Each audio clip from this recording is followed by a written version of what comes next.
pretty excited to talk about the hot topic surrounding it.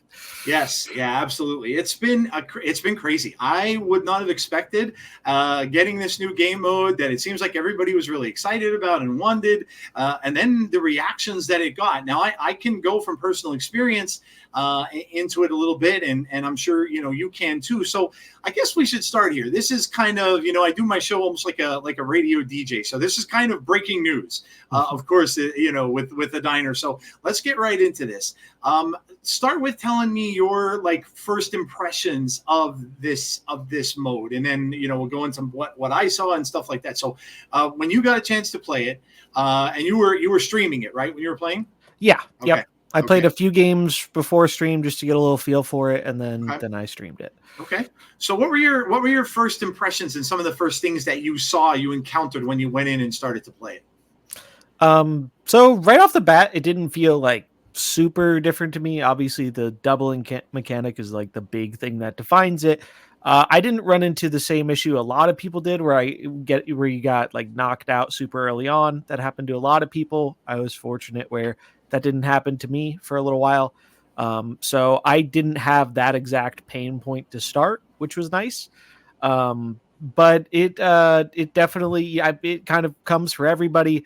I think one of the big issues with that, and we were talking a little bit right before the recording started about this, is information like surrounding this. They put out a good video from It's Guess Gaming on the official Marvel Snap YouTube. I think that was really good, but unfortunately, it's one of those things where I think the majority of players probably didn't see that, because Snap is a bigger game than I think a lot of people realize in the social media side. Yeah. And that's one of those things where it went live right as the mode went live. So people, I think, were more so just trying to jump in and experience it for themselves.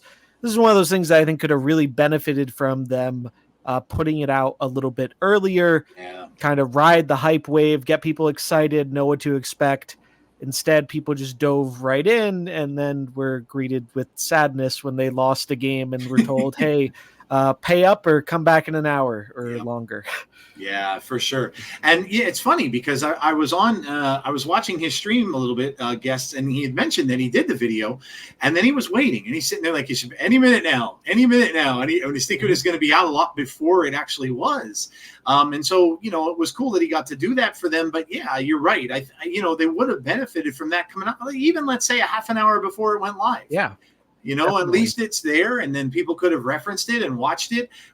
It is a very good video to talk to you about that. But yeah, that surprised me that they didn't put it out sooner. And also, you would kind of think that Second Dinner themselves might have done one too, just because it's a brand new mode.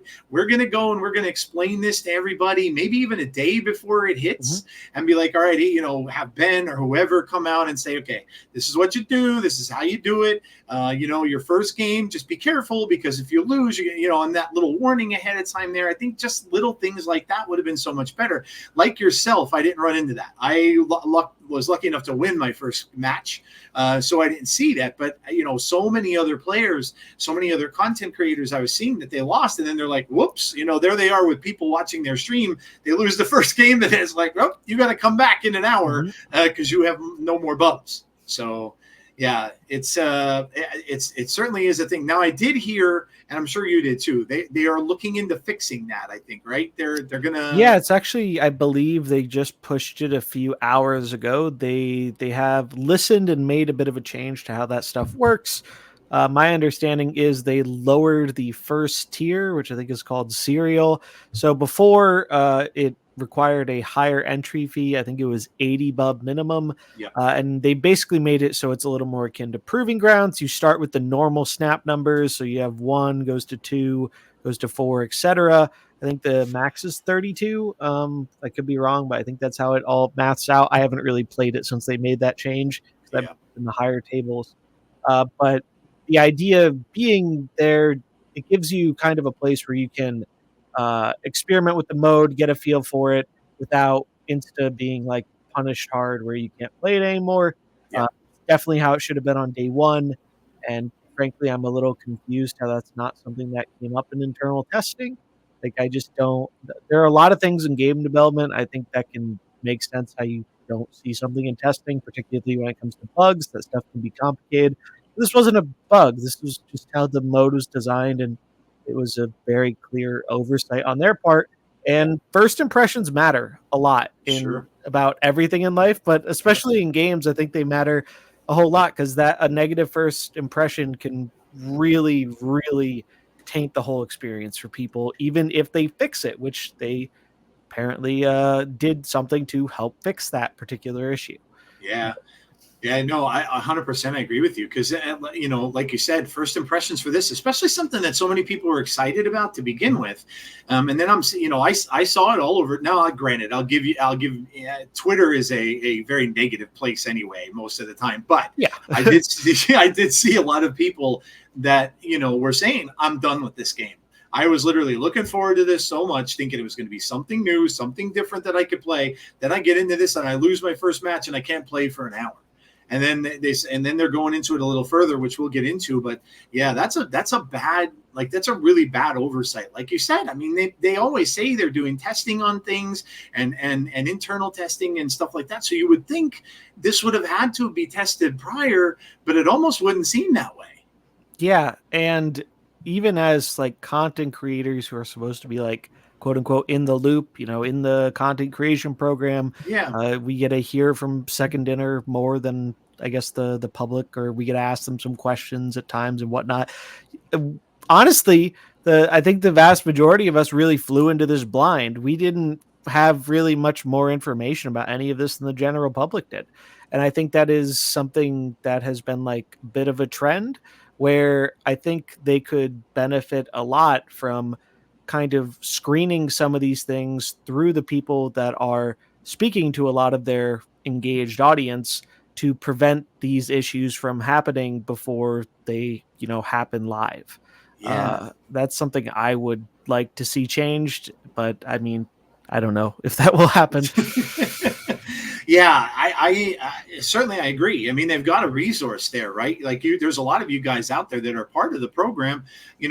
Obviously being in that program, you guys are getting out there to your audiences and stuff. You're hyping up the game.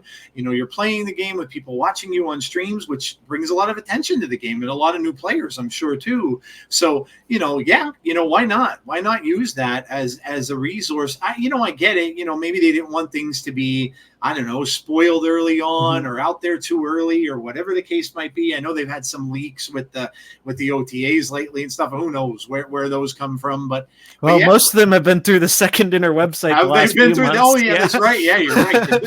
So they've got a That's true. few issues to patch up there, That's but true. yeah, it's I don't know. I feel like this is like the most obvious like big mess up in a while, but I feel like it's not the first time something like similar has happened where something that could have been very easily avoidable Yeah. uh just happened anyway because there wasn't more communication and like thought or testing put into it, and Yeah.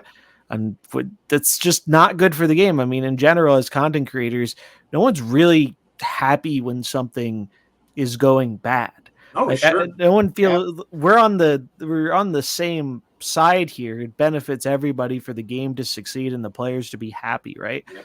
That's what we all want, and I just feel like there are definitely some different decisions that could be made there to hopefully make those things happen better. Yeah. And I think that could have benefited Deadpool's Diner greatly. Yeah. Yeah. I mean, I saw people out there, in different people's streams yesterday because I guess was it the Marvel Rivals beta has Yeah, come that out? Is it? started basically the same time. A lot of big Yeah. Snap people have been taking part in that. There's a lot of Yep. interest in that. Yep. I think I saw Cozy tweet out about how notable it was that people have been hyped up for this new game mode. Yep. It's this biggest thing in Snap in a while, and a bunch of the biggest Snap content creators, they played it for like an hour and then went to go play Marvel Rivals. And of Yeah. course, it's a beta, it's limited. It makes sense why there Sure. drops. There are different reasons why people made that decision. But I still think the point stands where if the mode was really, as hyped up as Secondary wanted it to be, maybe you would have had more people just mainlining it on day one, Yep. which is, I imagine, what they as a company would want. Like that Yep. just benefits them, right?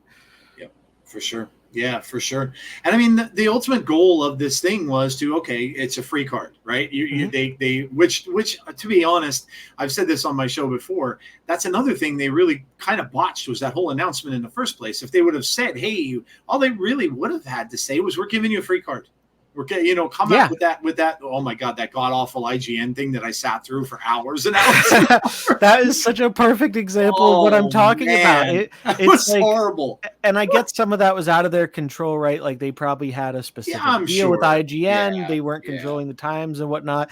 But that was, I mean, I've seen a lot of botched marketing things in video games over the years. That kind of takes the cake as one of the bigger ones for me. And people were waiting around for hours and hours, and then it didn't even go on the live stream. And then it finally got uploaded as a short video, which really didn't show a whole lot. And then there was a lot of conversation about it because people weren't super happy about some of the things we found out from the roadmap. And it was just, I would hope after things like that, it would be like, all right, we're going to learn from this and try and make sure something like this doesn't happen again. And then you see the things happen with the diner, and it's like, I feel like even though it's a little different, there weren't the right lessons learned from situations like that. Yeah, it does seem that way. And I was like, yeah, man, I'm watching. I got home. I remember getting home that day and thinking, all right, I got to turn the YouTube on, put that IGN thing on. It was like 5:30. Somebody told me it was supposed to be around 6. So I'm like, oh, cool. I have plenty of time. And the 6 o'clock comes, nothing.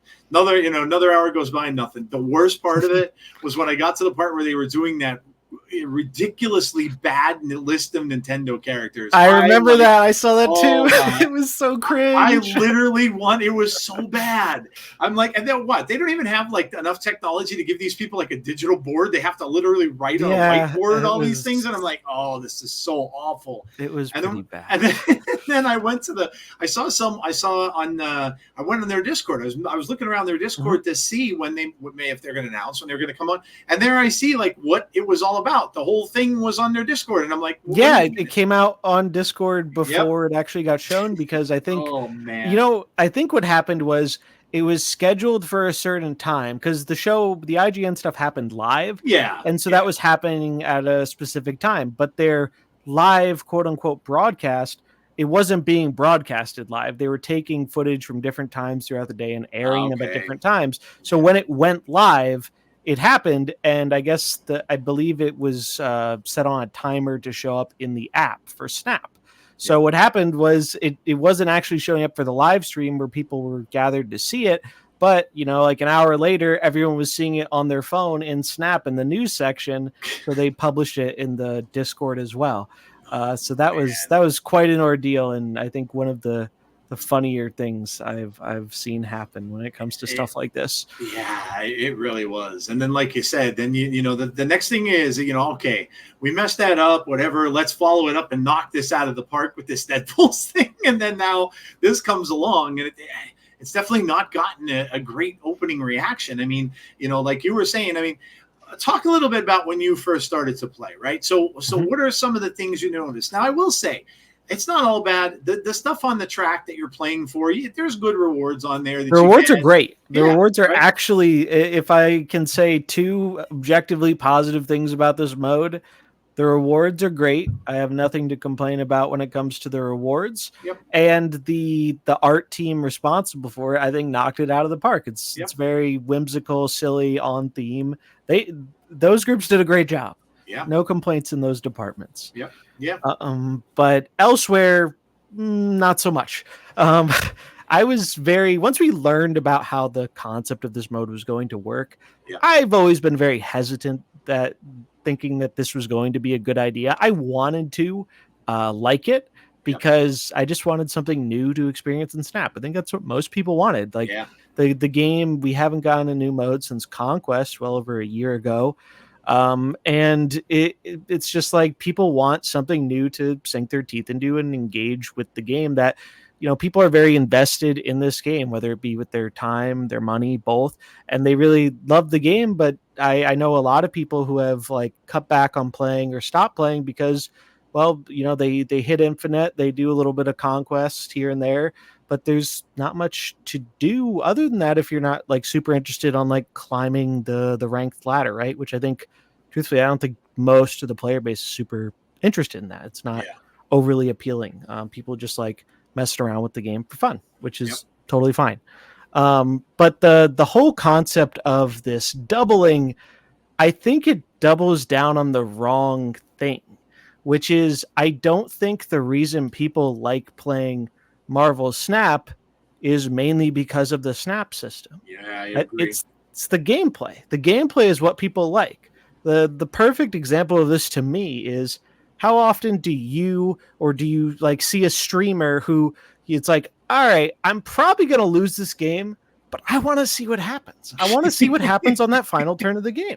Yep. Like, I'm okay with losing, especially if someone has like a cool deck you haven't seen before or something. It's like, all right, I know my odds aren't good. I know this isn't like a smart decision if my goal is to maximize my cubes, but I'm going to stay in anyway because that loss is worth the fun I have in seeing it play out. Yep. And Deadpool's Diner takes that and says, what if we made you start feeling like it's optimal to retreat at like the end of turn 4, going into turn 5, instead of just, that end of the game doubling. And I think that is just such a massive mistake to make a whole mode surrounding that. I think it will appeal to certain groups of players. I've already seen there are people who enjoy it, and hey, if you enjoy it, more power to you. Yeah.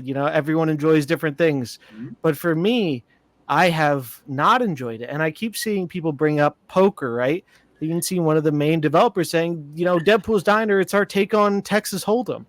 I love Texas Hold'em. I enjoy poker a lot. Yeah. I do not get I get why people make the comparison, but I don't get anywhere near that feeling from Deadpool's Diner. It just doesn't. And I think the reason for that is because the feel bads are so high to where the feel goods when you win they feel so much less impactful to me. Yeah. I don't like, and the numbers are so large, it feels very arbitrary. And I think that's part of why people are just going to the highest table. Also, I think the game naturally sets you to the highest table, which I think in and of itself is a huge mistake because that makes it easy for you to crash out and then get the little pop-up saying, hey, do you want to buy more bubs? Which is, I think, the thing I've never been like, it's been a very long time since I've been like actually like so angry about seeing something in this game. Yep. Like, I feel like I've come to terms with a lot of, there are things in Snap I don't like, but with things I don't like, it's like I can kind of at least understand it and I kind of know what to expect from the game at this point. But that's one of the big things that really rubbed me the wrong way. And it really hits that feels bad because people already feel bad when they had that big loss. It kind of reminds me when Conquest came out. Remember when there were all those extra menus and it was like telling you lost twice, and a common point of feedback was like, I don't need the game to tell me I lost again. Thank you. Well, the Deadpool's Diner, when you lose, not only is it, being like, oh yeah, you lost, here, pay us to keep playing. I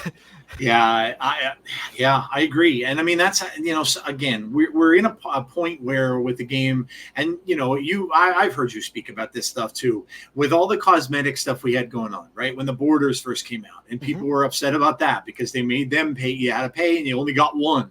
And then even before that, when you had I remember I was talking about the emotes and how bad that was when that first came out because no one could get them. And they were, and then they put them in the shop, but they were so expensive. And it was like, and so many people, and so many times, even, on my podcast too, I've talked to my guests about, well, what are your feelings about all this? Because it does seem like it's getting very much more monetized as we go. And look, I get it. I've played games all my life. I played games. I was a World of Warcraft player for years and years and years. I know what monetization of stuff is. They sold cosmetics, mounts, all that stuff. You had to pay for everything, right? I played Diablo for a long time. Same thing. Love if you Diablo. wanted, me too. I played all of them and I loved every one.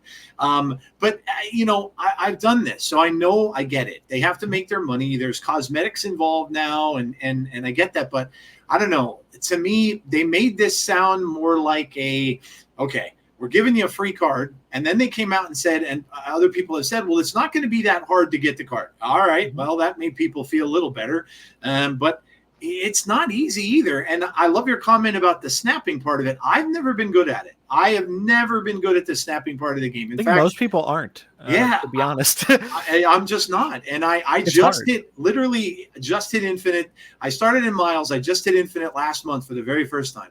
I got so close many other times, and I was, talking to people for advice. I Safety Blade, him and I were chatting a lot about it, and other people were talking to me about it, and I listened to people like Lambie talk about things like that and what I'm doing. So then I started to learn, okay, I can't stay, like you had mentioned before with this, I can't stay in games long. If I think I have a slight chance to win, you need to get out. Mm-hmm. So leave on with a 1 cube loss, maybe take a smaller loss and go. Now I've been taught that, and that's the way I got to Infinite. So now I'm coming into this, and like you just said, now it reverses it and says, no, you want to take a chance, and you want to stay in here, even if you're betting the entire thing. And like Texas Hold'em, you're all in, but you're all in when you're not really necessarily confident in what you have. So I don't think that's a great comparison either, because people that I've watched, at least on TV, that play Texas Hold'em, they don't usually go all in if they don't think they're going to, if they're a little iffy on what they had, they're not going to do that. But now with this, that's kind of what they're telling you to do, and you're being forced to play a different way. Yeah, it's really interesting. It's like there's so much like interesting like theory about poker, and anyone who's played poker before and also played poker with like some casual friends where you're just playing the game. If you've ever played poker without real money, just how like more often people are like, oh, I'll just go all in. I'll just run it down mid. Oh yeah. Because there are no stakes. And right. I think the thing is, that's how a lot of people approach Marvel Snap. I think a great example of this is Regis. Like awesome content creator. I don't watch a whole lot of Snap YouTube stuff because I have a hard time finding the time for it among everything else. But I like to pop in and check on his videos because I feel like it gives me a window into a more casual viewpoint, because I know that's where a lot of his viewers come from. And one of his things is, in order to get generally better, more interesting gameplay, he doesn't snap in his games. Now, he might stay in if the opponent snaps or something like that, but he's flat out said, like, yeah, I just don't snap during my games. That's not the thing that is making the game. That's not a priority for him or his audience. They're there for the gameplay. Yeah. I think that's how a lot of people approach Marvel Snap, and you can very easily get away with doing that. You can get away with not being the best at the snap mechanic because the game has different mechanisms in it that are a little forgiving for that. Yeah. Bots on the climb is a good example of that. But now this new mode is like instantly asking you to completely change up that philosophy, and it didn't really tell people that it was going to be so different. Like, yeah, everyone knew they were doubling, but I don't think most people really understood what that like means in terms of how you approach playing the game. Yeah. And that's why I think they made this change to the lower table, not only so people can, play the mode more and not get fully locked out as often, but also so people can have these like test games and get used to the system. Right. But even let's say that hypothetically the player base adapts quickly and learns this new system and learns how to play it well, which that's a large uphill battle to begin with, in my opinion. Yep. Let's say that happens, right? I don't think it really makes the game more compelling than regular Marvel Snap, because if players do that, you're going to see so many more games end before turn 4 completes. And because that's when the first doubling happens. Yep. Also, one thing that really just like irked me. So I played some games on my phone before I streamed it, and I don't play with volume on my phone. I play with it on silent. Right? I do the same thing. Yep. Yeah, I think most people do, yep. right? Yep. And then I go to stream it, It is so annoying hearing the loud "oh snap" Yes. 3-4 times a game. Yep. I wish I like the sound. I like the audio stuff in this game. I think it's better to have it on. It's a more fun experience for Yeah, me. I agree. That made me want to turn it off. It was just annoying. I heard some people suggest that they should have gotten the actor that did Deadpool's voice for his cards, Oh, and that have would have and been funny. yeah, and have him like make little goofy comments like, "Oh, the game, the stakes are Yeah, that would higher, have been or it's fun. doubled now." That would have been cool, right? Like it. It would also differentiate it. That's something that I think is Yes. also catching people off guard a bit, Yeah. and even me a little bit has been caught off by that. Is it treats it like it's a regular snap, but I think that makes it harder to immediately notice when it's the game auto doing it versus the Yeah, it player. is. Yes. Obviously, it happens at the start of the turn, but like if someone snaps like right at the start when the auto thing happens, it can be kind of easy to not notice that the number it shows that it's going to double to has quadrupled. Yeah. I've seen that where it's been kind of hard to catch that a few times, and Yeah. so having something that differentiates the with sound, the difference there between the game auto doing it versus when a player does it, I think that would have been a net positive for the mode. Yeah, yeah. It's that. Yeah, that's true. I agree with that too. Yeah, it's look. It was, for me when I went in, I was going through that same thing when I first started. I'm hearing all that snap sound, and I'm like, okay, wait a minute. Now I know we can only snap once each, so the players Mhm. can only snap. But then you're like you said, you're wondering, well, did the player do that? Or was that the game? And then you get lost. You don't know. And I mean, I've lost some big pots that way. You get to the end, and all of a sudden you look up, and you're like, "Oh my god, this is up to like almost the maximum for this level." And then I'm thinking to myself, "I'm not going to win this game at this point. I gotta bail." Mhm. But then you're going to lose a bunch anyway. Yeah, and so So then sometimes people are like, well, if I'm already risking this much, I might as well might as just well just do it. risk it Yeah. all. And I think that's going to be a very prevalent mindset in the diner. And I think some of these things will change a bit as people get more bubs and whatnot.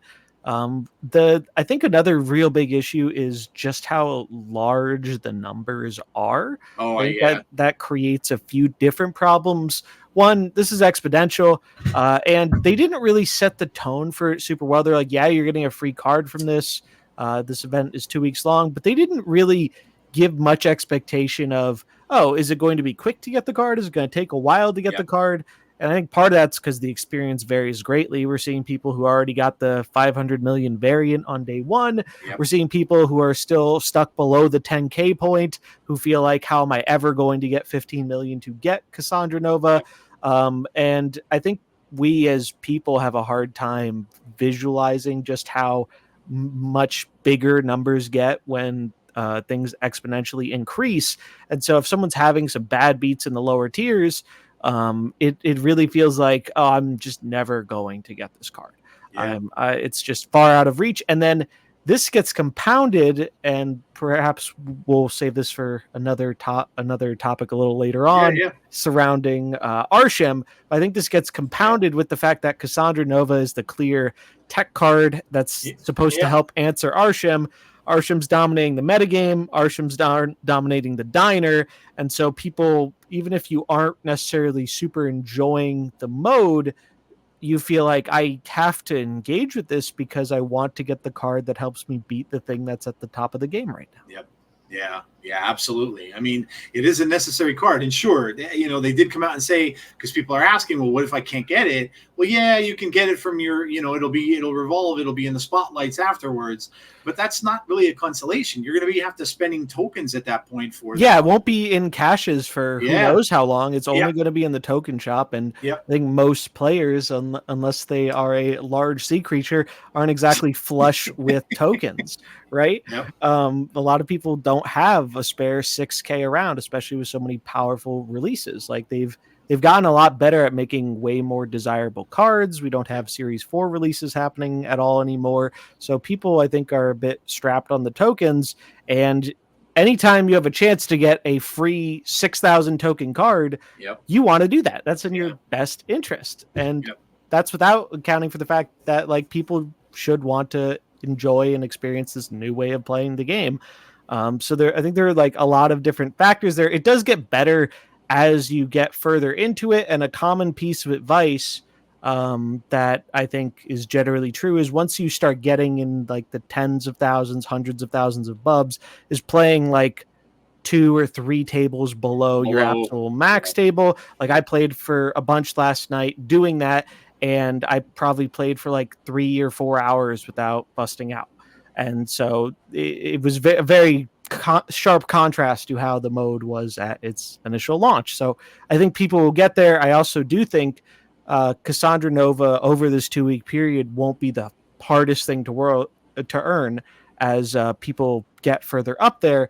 But it feels so uncertain and it feels so far away for so many people that it just is very discouraging. And then the other thing that really, and this is like a personal thing, I don't know, but I find that I don't get the same sense of, so like the whole idea with this mode is like you're doubling your stakes, you're supposed to be like more invested, right? But when I win these really big bub games, I'm just not feeling like better about that than I would like a normal win of Snap. Like if I'm winning by somebody, retreating on turn 4, turn 5, or if I'm winning and taking such a large sum of bubs, I don't find my enjoyment actually goes up relative to like how many times it's multiplied. Like even though I won 4 times the amount, I'm not 4 times happier about that win. I'm sure some people are, but like for me, it just hasn't hit that way. And that's been very disappointing. I think I've seen the way I've seen it, right? I think that your little celebrations or your little points of happiness is when you get up the level and when you get your other prizes at the on the the rewards level. Definitely give you some of that for sure. Yeah, so the rewards are what you're looking at. So you're like, oh, okay, I can see my next reward if I get that big amount in a game that I went up this far. But as you said a little bit earlier, that slows down tremendously when you get up higher.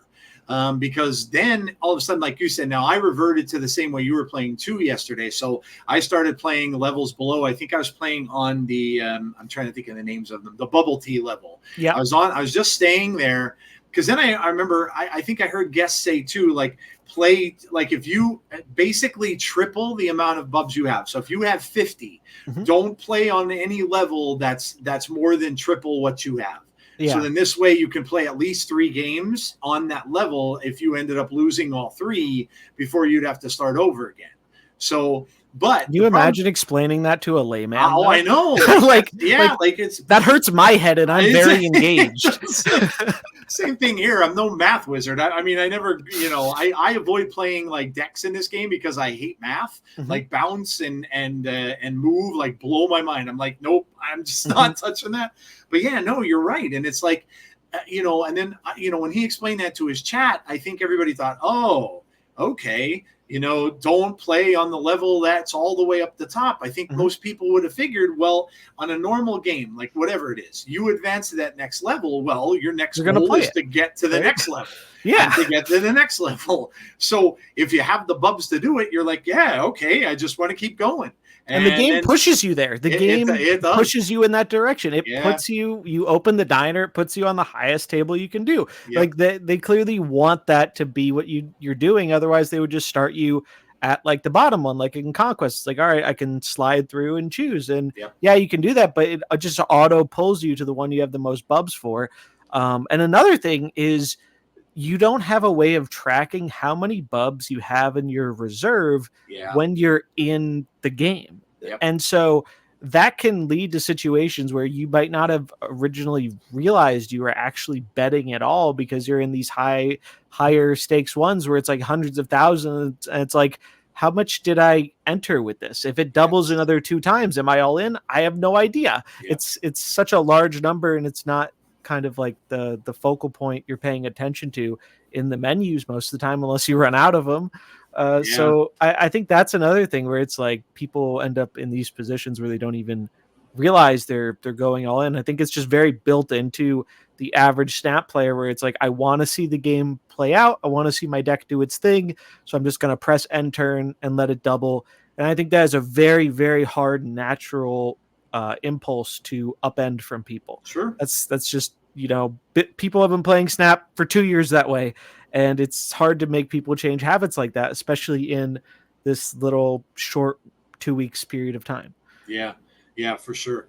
And I like, I was thinking about that too. Like, it's hard to break habits. It's hard to get away from what you want to do. And then to your point about seeing your bubs, my God, even on my phone, the upper left-hand corner of my phone in the corner, and I have an illegible for a lot of people. It's so hard to see. And I'm thinking, can I blow this up? Like, I'm looking down, and then when you go to the other screen, then it blows it up a little bit. Mm-hmm. But on the main screen, you can't tell how much you have half the time. It's hard to see those numbers. They're very, very small. Like, I imagine you're playing on PC, it's different because you got a big screen in front of you. But if you're playing on a mobile device, and my phone's not tiny, I have a Pro Max, so it's not it's not a small phone. I couldn't see up in that left-hand corner, and I'm like, I've heard a lot of people say that. There've been some visual bugs with it too, where I've heard some people, there's been a desync issue where it looks like their bubs haven't fully regenerated, but they're actually there. I think they're looking into that, but that's another frustrating thing. Like, imagine you have like a third of your bubs, you go to bed for the night, and then you come back and it looks like they haven't regenerated at all. They're actually there, but they don't look like they're there. That's going to cause more frustration. Yeah, for sure. So how far did you get it? Did you end up getting the card? No, but I think I'm going to get it tonight. I was actually trying to get it before I hopped on here with you today. I was at the 5 million mark. Yep. I got up to 8. And then I by the way, I have faced almost no bots in Same this here. mode. Same here. I think they're only in the high ones for now. And also MMR plays a part of it too. Because it does factor in a lot of similar stuff that your normal ranked matchmaking does. Yep. I'm pretty high up on the ranked ladder. I'm sitting just outside top 100 infinite. Nice. So I'm facing like very, very good players.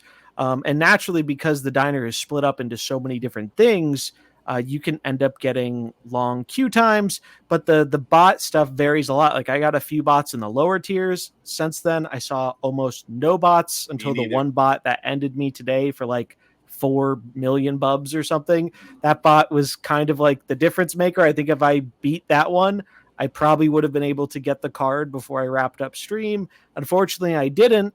I got knocked out. And I was just like, I didn't have a fun time, and it made me want to just put down the game and go do something else until I could get back to it. And like, truthfully, I just want it to be over. I just want to get the card and be done with it. Cause for me, what I like Marvel Snap for is like, I'm a card game guy. People are into Snap for a lot of reasons. Everyone, I think likes card games to some extent. Some people are new to it. And they're here for like the IP or the characters. That's super cool. I'm a card game guy. And so I want to, mess around with the new toy, especially in a very Arishem heavy meta. I want to mess around with the card that says, have a bad time Arishem, basically. Yes. And so the fact that it's taking longer to get it now, honestly, I probably could have spent very little gold and would probably already have the card. But for me, it's kind of like a principle thing because it rubs me the wrong way so much. I mean, it's no secret that mobile games aren't exactly the most ethical in how they extract money from people sometimes. But I think this really crosses a bit of a line for me with Snap. Because while I haven't always agreed with some of the things Snap has done in terms of like monetization, this is like a much larger step forward. It's very common in the mobile game industry that mobile games take advantage of people who have like predispositions to gambling issues that they might not even know they have. And it's one thing if you're someone who has all this disposable income, people can do what they want with their money. I don't have any problem with that. Sure. But it really rubs me the wrong way when I know that there are definitely going to be people out there who see that auto pop-up of, hey, just spend a little bit to get back into it. Who really don't have the means to be doing that, but do it anyway. Yeah. And this isn't a thing that's unique to Snap, but it really upsets me to see it in Snap. And it reminds me, I feel like Snap is such a good game that a lot of people, myself included, kind of forget it's a mobile game at times. Yeah, you're right. Yeah. And this mode has been a big reminder to me that it is a mobile game, and it reminds me of all the reasons I don't really play other mobile games.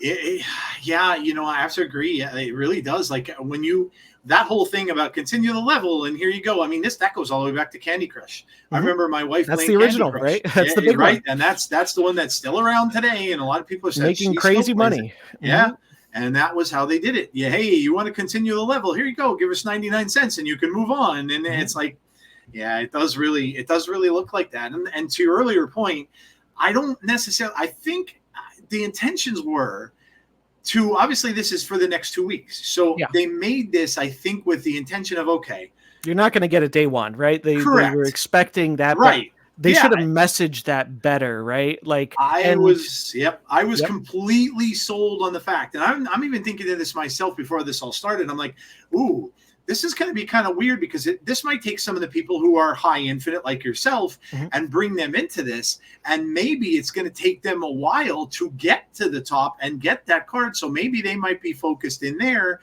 which means that the ladder will be different. There won't be as many people playing ladder. That's not the case at all. People blew right through it and got the card right away. So it's like, I was just completely taken off guard by this. I was completely wrong about it. And yes, maybe it was intended to be to take 2 weeks, but now, like you were saying, now and it happened to me. I was watching guests do it, and obviously he's doing it for, and he even said on the thing, he said, "Listen, I'm doing this for you guys. I want you guys to see how I do it," which is 100% fair.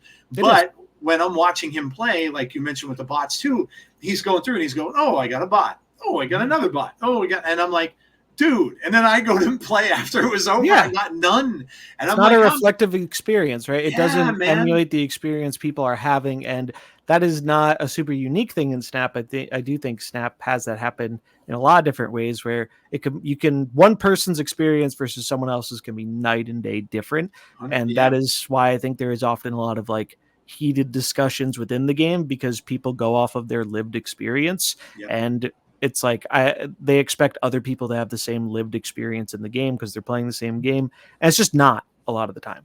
Like that's why, like when I was talking about Regis earlier, I value watching some of his stuff because it shows me such a different side of the game than I am experiencing every day when I play it. And as someone who like cares about like looking at the different sides, it's kind of hard to do that unless you do something like that. I can't go and experience the more casual side of Snap even if I wanted to. Like it's not something you can just be like, oh, I'll just go do that now. It doesn't really work that way. And so I think seeing like a lot of big content creators, they're getting all these bots, and then that adds to people's frustrations because we know from the Infinite Ladder that bots are kind of like viewed as like a free bonus thing. I will say there are harder bots in the diner. There are, having lost to one of them, there are bots that are trying to take you for all you're worth, which isn't really as often of a thing on ladder anymore. So it is a little different, but you do still get those bots that are really bad at the game and are playing bad decks and are kind of free. And so when people see, oh, hey, I got the reward in 4 hours, I'm done, and then they go to play and they can't get out of the 5K range, it makes them feel so bad. It's like it just blows my mind that things like this weren't thought about. I mean, obviously with all these different tables, of course they put the bots for a reason. It's queue issues, makes sense, sure. But it's just it shows such a different experience than when people go to pick up and play the game for themselves. And I think that's a huge issue, because the reason people are watching content creators and whatnot is because they want to get that experience. They want to learn these things so they know what to do in their games. And then when their games aren't, the same or similar as what they see, it's very easy for people to just get frustrated about that, get angry you're not seeing the bots, get angry the experience is so different that you're having such a hard time while other people are breezing through it.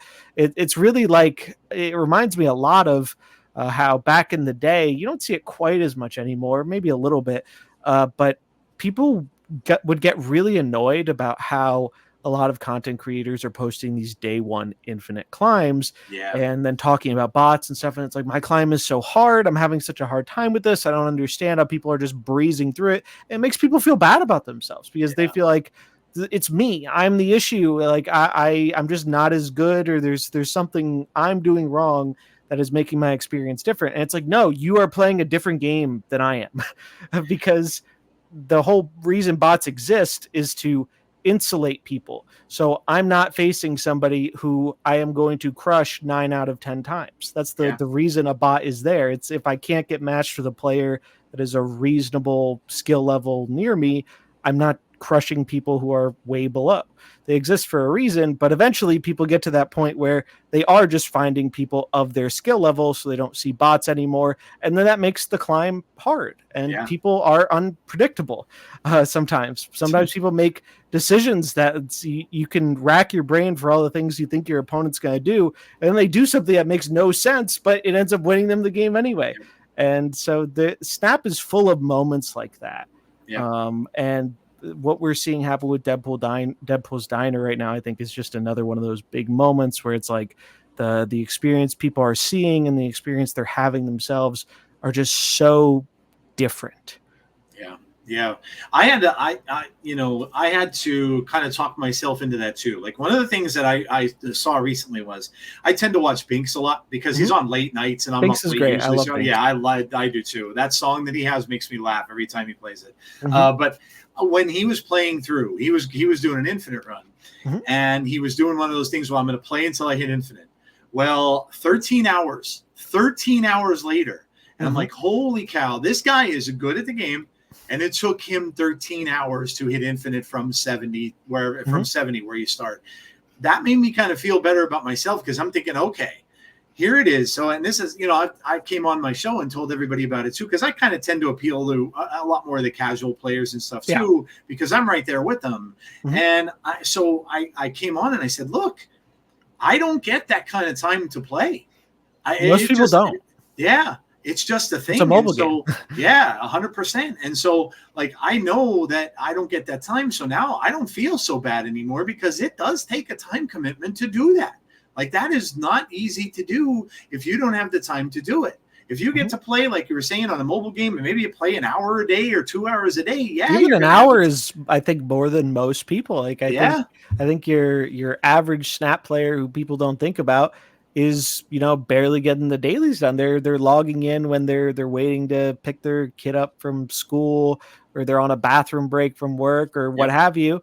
Like, they're taking that, and that is what Snap, I think, has done better than just about any card game in the market. Is it's really the only card game that's fast enough to be played in those short windows of time. It's true. I originally come from Hearthstone. Hearthstone was the big game that got me back into card games from when I was like a kid and used to play like Yu-Gi-Oh! And Pokemon and stuff. Hearthstone's the one that brought me back, and it was really, really funny. Back when Snap came out, Ben Brode went on a bunch of different podcasts, did some interviews, and one of the things that I think he said inspired him for making Snap a faster game was he had a friend who was playing Hearthstone on the toilet, and he got into a Control Warrior mirror match. For those who aren't familiar with this, it's a very slow deck. You're trying to grind out your opponent. So if you are one and then you're facing one, the game's going to go really, really long. And he was sitting there on the toilet for 40 minutes playing this game. Oh my God. And he stood up afterwards. His leg had fallen asleep. He fell over and he broke his leg. Oh my God. And that story really stuck with me. Oh my God, that's well, not fantastic for him, but I that's crazy. That's crazy. There you go. That's where he came up with the idea then to get him off the toilet quicker. But it's it is. It's 100% true. And for me, when I was watching guest stream, and I'm like, oh man, this looks like I'm going to sail through this. And then I'm like, nope. I got the first couple levels. I'm like, no, this isn't going to happen this way. But yeah, man, I don't know. It's like, we could probably talk about Deadpool's Diner all night long, but I hope that I hope that people, if they really wanted to, that's another thing too. You mentioned streamers. Well, the ones who got it first day are now streaming it to show everybody how the card plays. And like you brought up the point about the anti Arishem card. Well, they're showing that, and it is really good against Arishem, but that's going to make people want it even more and make them want it sooner than 2 weeks from now. So because by 2 weeks from now, we're looking at another season, and the whole meta may change anyway, because then you're going to have brand new cards coming into the mix. New cards and OTA, things will change within the game. Also, a huge factor here, right, is like in the last OTA when they said, hey, yeah, Arshem's super popular. Right now, it's not above our metrics. We're waiting on Cassandra Nova. We know the timeline for the next OTA. The next OTA is going to be August 1st, which is, I think, like a week away from now or so, a week from tomorrow. So we know when that's happening. If most players don't have Cassandra Nova by then, even if they don't have her by the end of this week, they probably aren't going to have the data to actually make like a realistic read on these things. And I do think where the meta is right now, being defined by Arishem, is also something that is making things a bit more of an issue for people in Deadpools Diner. Deadpools Diner, you want to be sure of yourself. You want to stay in on the games where you feel very confident with the information you have from the locations, from the cards in your hand, from the cards you've seen from your opponent, that you have a good chance of winning this game. And what makes that harder than having to play around? I don't know how many cards are in Snap now, like 300 or something, 300 different cards, while also being at a energy deficit compared to your opponent. It's kind of crazy. Like, you can't realistically, I don't care how good of a player you are, you can't realistically play around everything from that deck. And so that gives Arishem a natural advantage when it comes to the snapping and retreating mechanic, which is what the Diner is super focused on. And then I think the tilt from that, when you lose to Arishem generating the 3 random perfect cards that they don't even put in their deck, I think that adds to the frustration, because a lot of people are like, I'm just playing this to try and beat Arishem, and he's beating me into the ground and not letting me get the card to help counter it. And it just makes it worse. Like I posted a meme earlier where I was saying that there's a holy trinity in Snap. I saw that today. Yeah, the triangle. Yeah, of what you should be. If you want to win Deadpool's Diner, you should be playing a Kitty Thena mid-range deck. There are a bunch of different flavors of it. You should be playing a Clog deck, or you should be playing Arishem. If you are not playing one of those 3 decks, you are playing Deadpool's Diner on hard mode. I made that prediction before it came out. It has very much been backed up in my lived experience. I've played with the decks. I've had success with them. They have been by far the majority of the decks I am seeing myself in the Diner from other top players. Those are the 3 main styles of deck that are just above everything else right now. And especially because of how hard some cards are to acquire for players, I think Arishem just ends up being the one that most people have, because like High Evo back in the day, it's one of the very rare cards in Marvel Snap where it's like a whole deck in one card. And maybe you're missing Blob or Loki or one of the other Series 4 or Series 5 cards. You can still find a lot of success with that. Whereas if you're missing Thena from the Kitty deck, well, you're going to have a pretty bad time, and you probably shouldn't even be playing that deck. So it just naturally pushes most people towards Arishem because of the issues with like the economy making it hard to get all the cards. Yeah, absolutely. All right, well, we spent enough time on this, but you brought up another point of contention that I wanted to talk to you about, and that is Arishem himself. Man, it is... there's that deck floating around out there that everybody knows. It's got Dr. Octopus. It's got everybody's favorite card, Leech, in the world. It's a nasty build of that deck. It just is. And so, I had found myself, it was funny.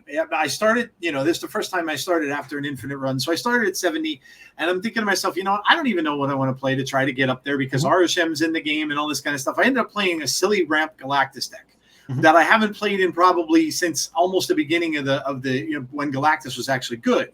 Yeah, it got me all the way. I got all the way up to 93 with the deck, which shocked me. I never thought that deck would go anywhere, and I got all the way up there with it. And so I tried to continue playing after 93. It's like, forget it. It's all Arishem decks. Or like you were saying, the clog deck is there now too, which just wipes that deck out. But the Arishem decks that are set up now, so we know what they said about him, and how well. Let's wait for Cassandra to come out because and wait and see when that comes out if it lowers the gameplay and stuff like that.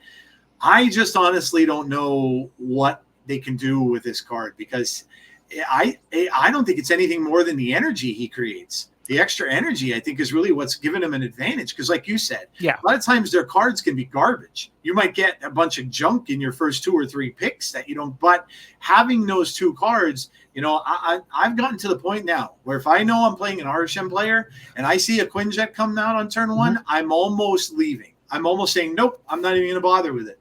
Because now you've got your cards cheaper and you're getting that extra energy every single turn. Then all of a sudden I see a Mockingbird come out on like turn 3 and I'm like, oh God, forget it. It's like, and they always have it, right? Like they always you would think 12 more cards in the deck, statistically, it should be a lot less likely to see it. And then, you see the Mockingbird and I don't know, the Quinjet and whatnot. You see those 2 cards and you're like, well, the odds they got another card from their starting deck have to be lower, right? And then they slam Blob on 6 for the 3rd game in a row. And it's very frustrating. So I think really not the only way, but I think the way they're most likely to tackle this card, because I mean, love it, hate it, anywhere in between, I think, and I was pretty sure the Diner was going to get people to sour on it faster because of this. I think people are coming around to the fact that this is like really, really too strong. And so many people come out in defense of it and saying, no, I like random. I like how it's different every game. That's great. But is it different every game when you're getting leached into Dr. Octopus or Loki into Shang or Blob? It doesn't feel like I'm playing a different game every game versus Arishem. It's gotten very, very repetitive. So what is the answer to that? The answer is to make that deck bigger. The answer is to put more random junk in there because they did not put in enough. Obviously, that also buffs up the counters, but that's not really, I think, the intention of why you do something like that. The card, I think it's the best made card in Snap and forever, and it's the best card for like fighting against their difficult acquisition system because so for example, I have a friend who just came back to the game recently. He played for about a year. He quit during the Nebula season. He just rejoined the game. He was asking me for some advice. And I said, it was during Arishem week. And I was like, oh, you have to get Arishem. Like, you have some keys, get Arishem. That's the best advice I can give you. And so he opened 2 keys. He didn't get it. He had enough time to get 1 more key. He got lucky and he got it. And he ended up hitting Infinite for the first time using his own brewed Arishem list. And then, and I found this super awesome. We chatted a bit after that. I gave him some recommendations on how to upgrade the deck a little bit with the cards he had, because you can build it very budget friendly with mostly pool 3 cards and still have it be effective. And so I gave him some recommendations, and he ended up going to play in Bingston Arishem tournament a few days ago. And there were a few unique rules. So basically he banned, I think, Quinjet, Loki, and I think 1 other card that I can't remember. But he banned like 3 cards that you couldn't play. Other than that, it's just everyone has to play Arishem. That's the rules. And my friend ended up getting 2nd place in that event. I was like, that's so cool for a player. Awesome. It's hard to think of another time in Snap where someone would be able to come back to the game like a year later, spend $0 and actually be able to compete with players who presumably have been playing the whole time. It's just not something that was super feasible because a lot of his cards he had in the past had changed. He's missing a lot of the new cards that are meta relevant. There's so many barriers to entry to returning to the game or becoming a new player.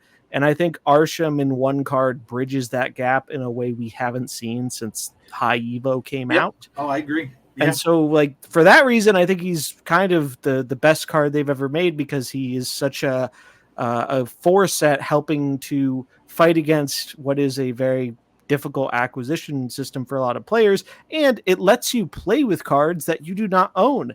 I asked him if he got the Gwenpool pass. He was like, no, not yet, but I'm considering it because I had a lot of fun when I randomly generated Arishem. And like, if that's not a slam dunk for the developer, I do not know what is. Yeah, certainly, for sure. Yeah, no, look, when the card was announced and I looked at it, the first thing I thought in my mind, because I came from Magic the Gathering, I played a lot of Magic back in the 90s when it was still paper Magic. Me too. I had I tell the story all the time. I wish I kept my cards. Oh my God. I bet.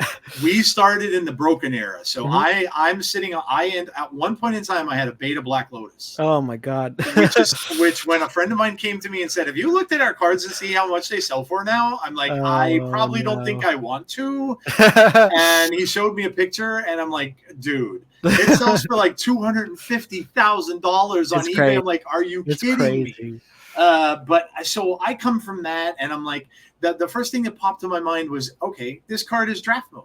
It literally is a small draft mode. Yeah, because you're getting all these new cards or different cards that whether you might get garbage, which you do, or you might get some really good cards. You're just not going to know, and then you can formulate a deck around it and stuff like that. So I actually picked that as my favorite card for that month to come out, But now that you're seeing it, and I guess it was only a matter of time, and I should have probably expected that it would end up getting broken cards in it. You would end up getting cards like that, like Leech and Doc Ock. We're going to be put in there because Leech slams it. If you have that is devastating in that deck.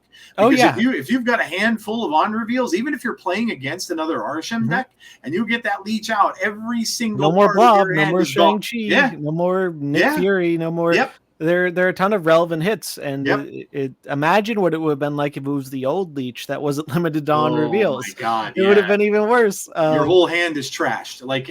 And there's nothing you could do. You're like, okay, well, I'm done. I'm leaving the game because there's nothing I could do about it. Yeah, and we saw how much people enjoyed the Leech meta when they buffed it to a 4-2, right? We saw that was everyone's favorite meta. Everyone loved that, right? No one complained about that, right? No one had a bad time during that. Yeah, so this, I guess, the card ended up being way stronger than I thought it would be. A key part of that was I had a similar thought where it'd be kind of like draft, you got all this randomness. But one thing that I think many people, myself included, underrated is that there are a lot of cards in Snap you do not want to take up a deck slot in a 12-card deck game. But a lot of those cards aren't that bad. And then if you suddenly add in the factor that, I can play this one turn earlier than I'm supposed to normally, then it goes from being, it's not that bad to being, this is actually good. This is just straight up good. Yep. Like if you could run a bunch of these cards that Arishem is generating for that one less cost in a normal deck, you might just do that. And that's the other factor where it's like in the games where they aren't hitting these really, really powerful things, they're still doing strong stuff with the random cards too, because a lot of the cards in Snap have been buffed up over time. They're just really Snap is unlike other card games. It's not a game where there's pack filler. There aren't cards that are made to be bad or made specifically for draft and not constructed where they just aren't competing on power level with the other cards in the game. All cards are created for the same purpose, which is putting power on the board. And I think a lot of people forget that just slamming numbers down is the game Marvel Snap is about. And having 6 more energy than your opponent throughout the course of the game is a really efficient way to do that better than your opponent. Yeah, it is. I mean, when they start dropping all those big cards, and then you think you're going to, I got to the point where I'm starting to play. I played a Dark Hawk deck. I saw that out there, people playing Dark Hawk Mystique. So I'm like, okay, going to try that. But they will always have that Shang-Chi ready for for you put that Dark Hawk out, boom, it's gone. And it's like, it's just nothing. So you're saying put more cards in the deck. I have heard that solution or read that solution. It sounds like an ideal thing. Now, because some other people had said, well, what about the card Doc Ock? What about the card Leech? I don't know that there's really anything. I mean, some people in the past I've heard a while back saying that Doc Ock was too powerful for what he does. But would you touch them as well? Or, if you're just looking at this particular deck model, would you just say the extra cards are going to be enough because they're probably not going to draw those cards? Yeah, that's basically the idea. Is like they'll still get them sometimes, but the games where you will see it happening constantly in a row should go down if you're Yeah. putting more cards in the deck and reducing the chance of that happening. Yep. I really don't think the issue is Dr. Octopus or Leech. It's when you have this extra energy, it becomes a race to the bottom to do the most broken thing you can Yep. possible. And it turns out that just Leech and Dr. Octopus are incredibly annoying and unfair cards when you play them a turn ahead of time. It's why really the only place you've seen Dr. Octopus show up in like the last year has been these clog decks that specifically run magic, because the thing that makes Dr. Octopus worth running in those decks is the fact that you have 2 turns to clean up for it afterwards if you have your limbo out. Yep. And at least those decks, it was like, well, now we got a new tool in Nocturne to help fight against those things, to shut off the limbo. And anyone who's played against Dr. Octopus can tell you, like when you're playing against it in a normal fair deck, if they Dr. Octopus on turn 5 and they only have like 1 turn to follow it up, it can be really awkward for the Dr. Octopus player. Yeah. No doubt. They don't have enough time to do everything they need to do, because maybe they took down stuff that is actually bigger than their Dr. Octopus. So they have to fight for that lane while still winning another lane. And so I really don't think it's those cards that are the problem. Otherwise, we would have been seeing those cards show up in a bunch of different places over time. And really, we haven't. I mean, Leech has been, but every time Leech has been really good, it's because he's being cheated out for the most part, or when they reduced his cost. And so it's like, I think there's a very common theme there. So I hope they don't like look at the wrong thing there. I think the issue is clearly Arishem, and I think the cleanest way to I don't want them to obliterate the card. I think it's better for the game that it remains a viable card that people can have fun with. But as we're seeing with the Diner, how quickly it's accelerating people souring on it. And this is keeping in mind, we're having the fastest amount of time for something to change with Arishem would be a week from now. And frankly, I think that is unlikely because of what we talked about earlier with, I think a lot of the player base might not even still have Cassandra Nova at that point. So they're going to be like, no, we want to wait and see. Their data is still going to be, you know, like a few days behind that. So it just seems very unlikely to me. I hope I'm wrong, but that just seems like a realistic outcome. And one of the things that I see a lot of people like confused on balance stuff and whatnot, and I think they've made this very clear. I don't think everyone has realized it, but even though I don't agree with the decision, I respect the fact that they really don't try and hide it. The number one priority I feel like the balance team and Marvel Snap has is they value creating a different experience above all else for the most part. They don't want their game to get stale. And that's a noble goal, right? People don't like when the meta gets stale. The same thing's happening over and over. They want more options. They want more things to toy around with. That's why new cards are cool, right? Because they can shake things up. That's why people like balance changes. I think that is their number one priority. And so they're okay with something being a bit too strong or even really too strong for, you know, a limited period of time, as long as that is creating a different experience than what came before it.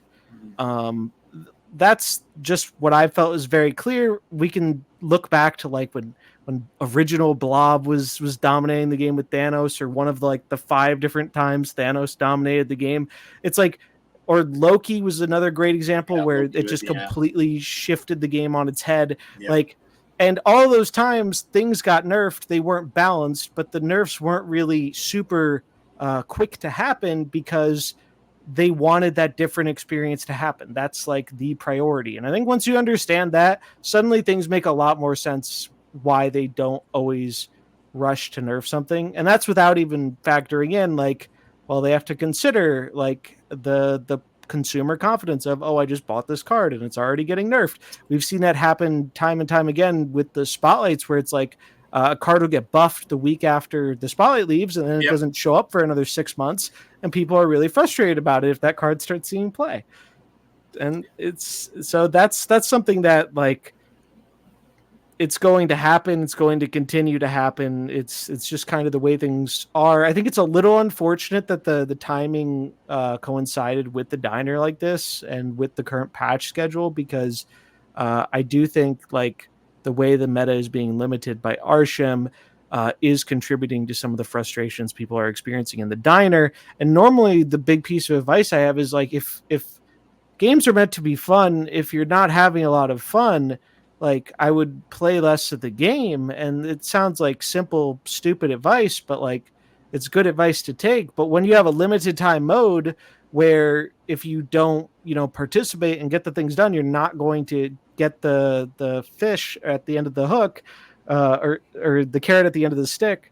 Then suddenly you can't just be like, all right, I'm just going to opt out and only do my dailies. So you feel pressured into having to do more than that. Like Loki season was the closest I ever came to quitting Marvel Snap post release, because I physically could not stand that metagame. Yeah, it made me a level of angry I am not okay with. And so I just took a lot of time off and was playing other games and doing other things I found more enjoyable, while just doing, short little dailies here and there.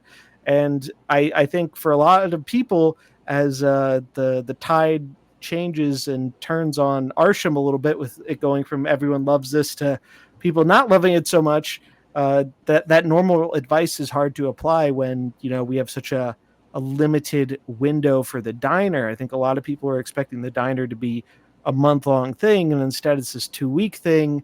And it goes back to what we said earlier, where because of the exponential scaling and people having a tough time at the start, people are already worried that 2 weeks might not be enough time for them, even if they play a bunch. So it really is kind of this perfect recipe, I think, for burning people out on the game, which is the exact opposite of what you want something like this to do. This is supposed to make people like more excited to play the game, increase playtime, all this kind of stuff.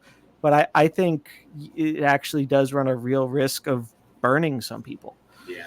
I think so too. I mean, it's kind of funny. I saw a post yesterday, that somebody put out, and it kind of made me chuckle a little bit, because it was somebody put down a post in quotes, and it said, "It all leads back to Loki." I don't even. I always feel that was amazing. I'm like, it was perfect in a way, because when you look at it, okay, what's going into Arishem decks? Loki's in Arishem decks. When they draw Loki, they get even a bigger discount on all their cards, so the cards get better. It's really people funny love losing to their own cards. It's one of the favorite things in a card game, right? No one's ever had a bad time with that experience. Certainly not at all. People definitely aren't vocal about it. It's so crazy. Like, it goes back to that card, and so many people are saying, why do they not want to touch that card and do anything with that card? And then your other point too was, the fact that, coming from other card games, right? You from Hearthstone, myself from Magic and stuff. Snap is very limited in the cards. That's another thing. Magic would put out box upon box every couple of months, or every month now. I think Design Space too. Yeah, like different games. On the other hand, you have a bunch of cards that will never see play. There's a whole bunch of cards that people just consider, well, this is a garbage card. I'm never going to put this in my deck. It's no good. So I'm never going to use it. But they are releasing constant, huge amounts of cards. So when you're a game like Snap and you're limited to the amount of cards you have, now they're putting more out every month, but you're still pretty limited to the amount of cards. There's probably a list of maybe, I don't know, maybe there's 10, maybe 12 cards, or maybe 15 cards or so in Snap that you can kind of look at and say, okay, this is garbage on the, like Uatu and M'Baku and Quicksilver. Quicksilver. Like there's a list of them that you probably would never play, but it is very it's a small different. List. Yes. Yeah, it is very different in that respect. So yeah, I don't know, man. We it's kind of weird, we got this new thing that just came out. Everybody's excited about it and everything like that, and then it just goes back, and any of the Arishem problems snap up again and stuff. Oh my gosh, it's absolutely crazy. So I want to hear a little bit about like where you came from. So you already said you played Hearthstone. Did that bring you to Snap initially? I imagine it probably did, because the Ben Bro thing is how you got into it, right? Yeah. So basically, I was a long-term Hearthstone player. I started playing Hearthstone back in 2014, just before the release of the first expansion, Nax Ramus. Okay. So I remember that one. Yeah, I was playing then. Okay. Yeah. So that's when I started, and I pretty much stuck with it for quite a long time. Then I became a little on and off with it over time. Eventually changed my focus from like the standard format to the wild format because I like eternal formats in card games. I like Yeah. being able to play with my own cards. I feel that way in Magic the Gathering. I feel that way in pretty much every card game. Yep. That might be a little foreign to people who play Snap because Snap doesn't really have rotation yet, if it Right. ever will. But basically, in regular card games, you know, cards rotate out. They're no Yep. longer legal in the main format, but there are other formats you can play them in.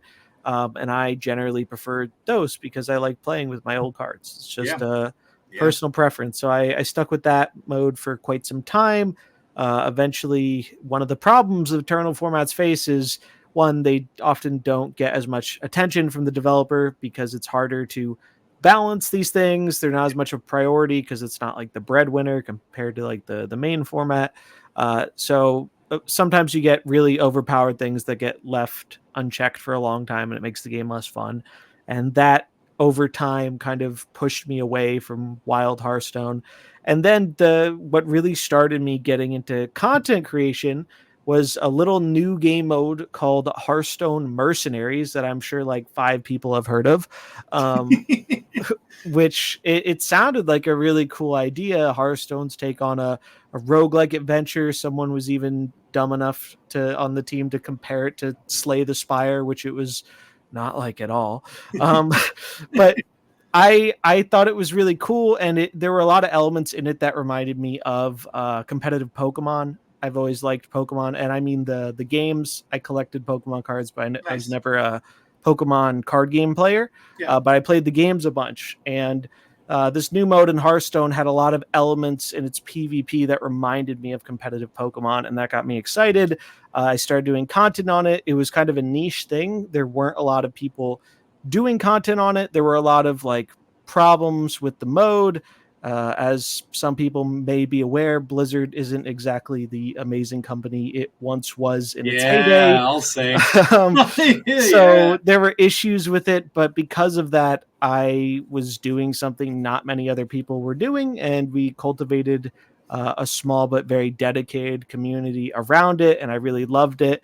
And at one point, I even got to do some official reveals from Blizzard for the mode, and it was super cool. So that's really what jumpstarted me into content creation, because the response to me doing that stuff was much better than I ever expected. And my schooling stuff was focused on like video, TV production. So there was a lot of overlap there with editing. And so that's how I got into it. And then, you know, I stuck with that for about a year and a half. And then Blizzard came out and said, hey, yeah, this mode hasn't been going super great for us. You know, we're going to leave it in the game, but we're not going to be pursuing any further additional updates to it. And I was like, wow, yeah, you have put me in an awkward position here. So much for that. And I wasn't really sure what to do. And during that time where I was still doing content for that, before all that announcement happened, I was participating in the Marvel Snap beta. You know, I heard this was Ben Bird's new card game. I got into the beta. I was playing it casually, like I was a super casual. I think my time in beta, I never made it to like rank 40. Like I was a casual. I was bad at it, but I didn't care. It was just like a fun little side thing I did, and I liked it. And then eventually Nexus events happened. And that could be a whole podcast in and of itself. My God, yeah, it can. But for those who haven't heard of the Nexus events, basically back in beta, they had like this whole big pool 3 of cards and whatnot, but they weren't releasing new cards regularly. They were like, well, we're still working on that. They had a season pass card every month, but that was it. That was the only, and most people didn't have most of the pool 3 cards. They were working their way along. So it wasn't really an issue. But then when they finally announced how we're going to add new cards into the game was through this really terrible predatory gacha mechanic. And the thing was, at the time, it was still in beta, and most of the people playing Marvel Snap in beta were dedicated card game enthusiasts from Magic, from Hearthstone, from wherever else. So when, you know, this really fun up-and-coming card game suddenly did a 180 Uno reverse and was like, hey, we're actually a gacha game, to say people were mad would be the understatement of the century. There were like articles published about it. It legitimately almost killed their game before it had a chance to even make it to full release. Boy. And I am not exaggerating about that. Jeez. I have never, and I was one of the people who was out there rioting about it. And I was so mad because I could see there was so much potential and so much cool stuff that this game could do. And I just couldn't be on board with how they planned to do it. And so obviously they got a ton of backlash. And they said, all right, they took a few days and they said, all right, hey, we hear you. We messed up. Our bad. We're going to, not do this. We're going to take some time to reevaluate how we're going to release new cards. And in the meantime, everyone who spent money on this is getting their gold refunded. And as a bonus, everyone is getting the one initial card, Jane Foster, that was in the only one they ever ran of Nexus events for free, which was basically as good of a turnaround as anyone. I think it was a better turnaround than anyone hoped. Like it did that. But even though I liked the response, I was like, they're going to try and do this again. Like, I know they're going to try and do this again in some other way. And so I quit. I was like, all right, maybe I'll revisit this at some point in the future, but like, I don't trust where they're going with it. If that was their initial plan. And then right before launch came out, was when things were starting to wind down for Hearthstone Mercenaries, and I was finding myself not having as much fun with it. And then the announcement that wasn't going to be lasting much longer and all this stuff. And I was just like looking for another card game to play. I still played a little Wild Hearthstone, but that just didn't seem like a super viable path to me because there just wasn't as much interest in it. Yeah. And then Snap launched and it exploded. I imagine. Yeah, I remember. Yeah, I didn't get in right on launch. I came in the Miles season, which I think was second. Yeah, that was the first. Was season. It launch? Okay, yep. So then October Miles season. That was the global launch season. Yep. And if you're ever curious how small Snap was before launch and how big it got after, go look up like one of the YouTube analytics sites for Binks. Because I remember I watched Binks. Binks was one of the few people creating content during the beta. Yeah. And it was crazy watching him just massively, him and a few others like TLSG just massively blow up. And all these people were like nobody expected, like, I think people expected the launch to be big. I think it was way bigger than most people expected it to be. Yeah. And I found myself having a lot of fun with it. And I was like, all right, there's overlap here to where I think my audience could enjoy playing this game and getting into this game. And many of us were looking for like an off ramp anyway, since there was no future for the thing I was very dedicated to before. And so it was just the timing and the overlap really worked out. So that is when I switched to Snap basically the end of October. So that first season. Because the first season was a little longer because Snap launched like halfway through the month. Okay. So the first season was like a month and a half. Yeah, it was like a month and a half, so longer than normal seasons. So that's when I made the full switch to Snap, and I mean, it did come with its own challenges over time, but it felt like the right move, and I can't say I regret doing it. Yeah. Look, I loved it. I saw all the ads, the unique collection ads that came out in the beginning, and all of that. I saw all that stuff. What brought me to it was, of course, I'm a big Marvel guy. Always have been. Been reading comics since like the mid '70s, probably when I was about 6 or 7 years old. So, I came in for that. I got burned by a god awful card game that came out around the time of Black Panther, the first film. It was a little bit before that. It was called Marvel Battle Lines. It was horrid. But I liked it because there's some bad Marvel mobile games out there. Let me tell you, like this was a card game, but you played in what was almost like a tic-tac-toe board. It just had all like blocks, and you would pick blocks to put your cards in, and the cards would kind of just battle on the board, and one would kill the other, and all this kind of stuff, and whoever it's like an auto battler kind of yeah, similar, yeah. So. but I got into that just because I liked the IP so much. Mhm. And then, it was going on. Well, first of all, let me tell you, like, people complain about this game monetary wise. Holy God. Oh yeah, people have no idea. Dude, to get the good card, like at the time, one of the best cards to get was Thanos. Mhm. And to get him, Sounds they familiar. sold him in a rare or an ultra rare, I think they called it, pack. Mhm. So you had to get these packs. Now, you were not guaranteed to get this card, Yep. and the ultra rare packs cost, I believe, it was $20 a pack. Yep. So in every one of these cards, so honest to God, I went through. I wanted the Thanos card so badly. I went through. I must have. Oh my! I don't even want to know. It had to be. It had to be well over $100. Yeah. If not more, just to go. And I finally got the card. But oh my! And then so I'm playing it. It's going along. I get the announcement. Oh, Black Panther's coming up. We're gonna come out with a brand new set for Black Panther. Honest to God, the next day it comes out and it says, "We are shutting down the game." Oh. Like, oh my God, are you serious? Like, you want to talk about a bad, like, I want to reach out and kill someone. Like, you don't understand. Like, I just wailed out for some of this stuff, and like, you're canceling your game just like that, gone.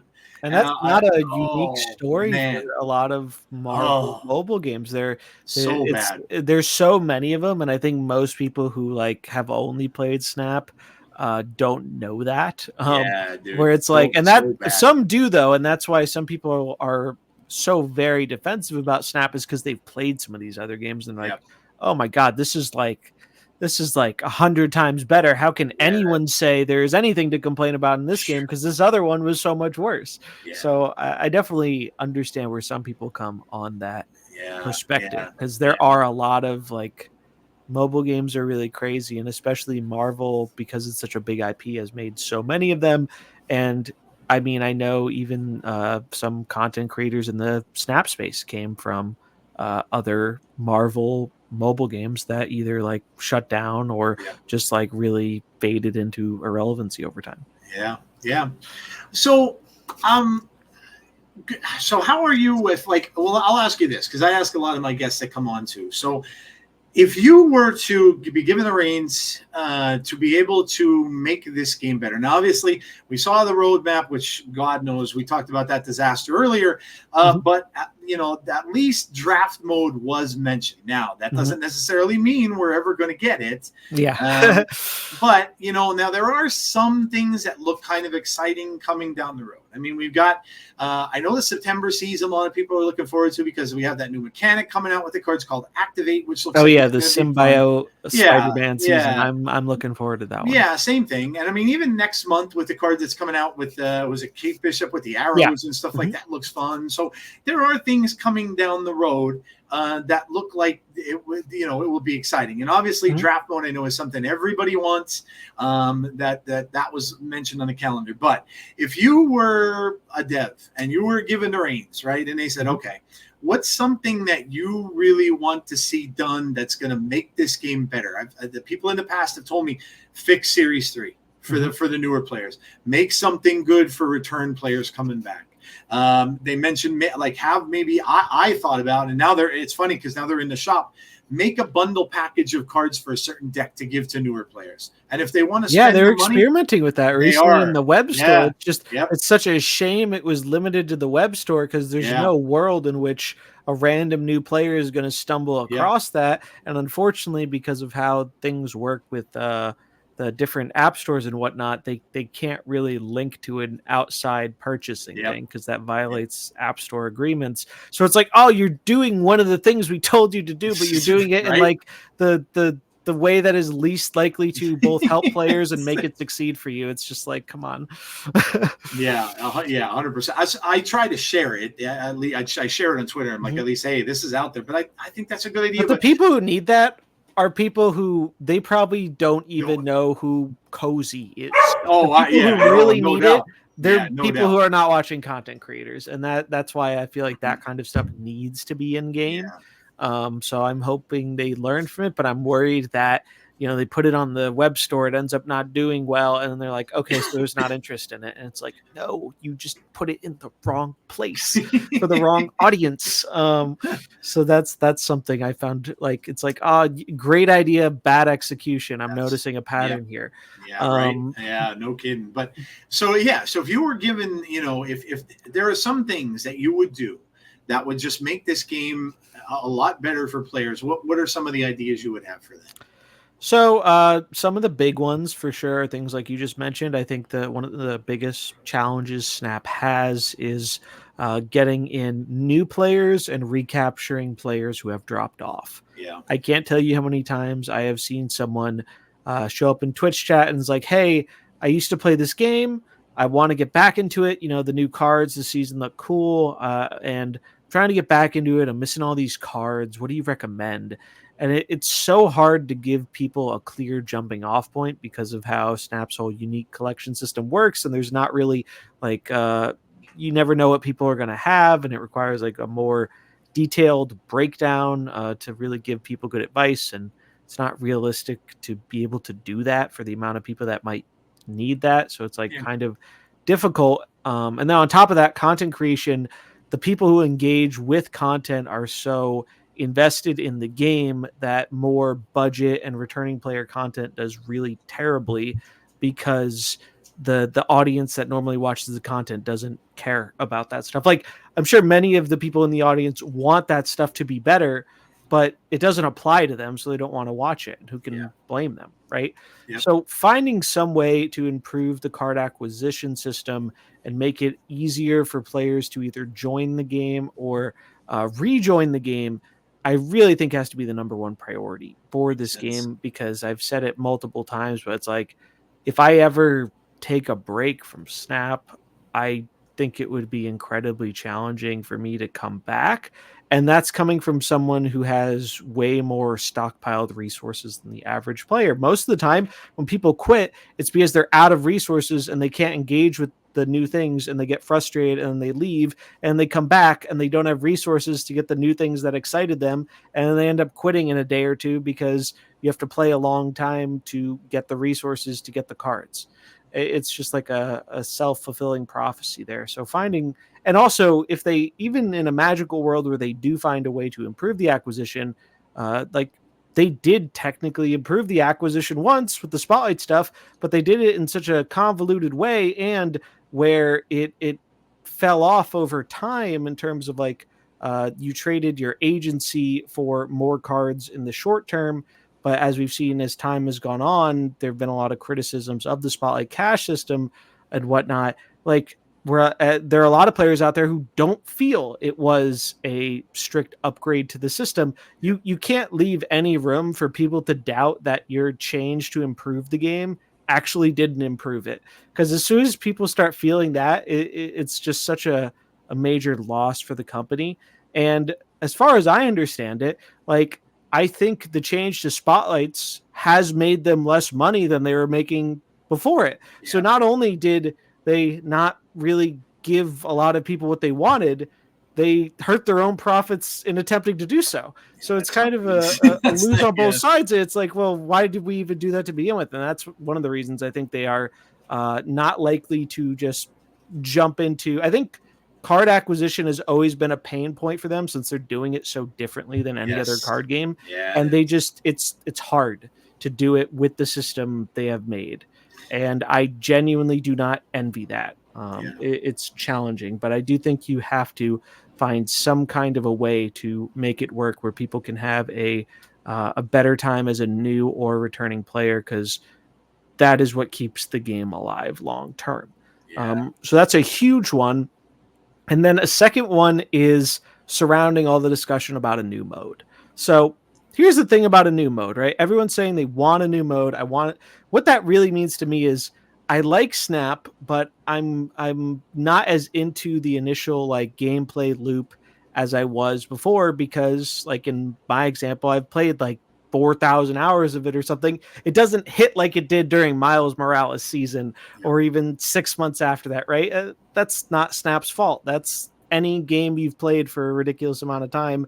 it's not you're going to get better, people get better, you experience more of it, so it's not as fresh. Like this is just something that happens as games get older and you play a bunch of them, right? True. And Yeah. so what when people say I want a new mode, what they're saying to me is, well, what I just want something that makes me excited like I felt back then that I'm not feeling right now. And so a new mode is the thing that people jump to.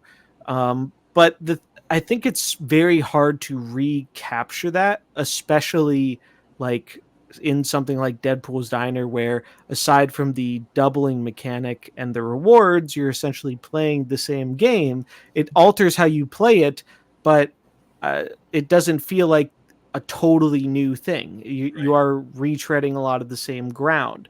Um, I think what some people really want, they're saying, hey, I've really invested a lot of time, money, energy into this game. I want to keep up with it, but I want other stuff to do that is completely different than what I'm experiencing right now, but still makes me have the fun I had back then.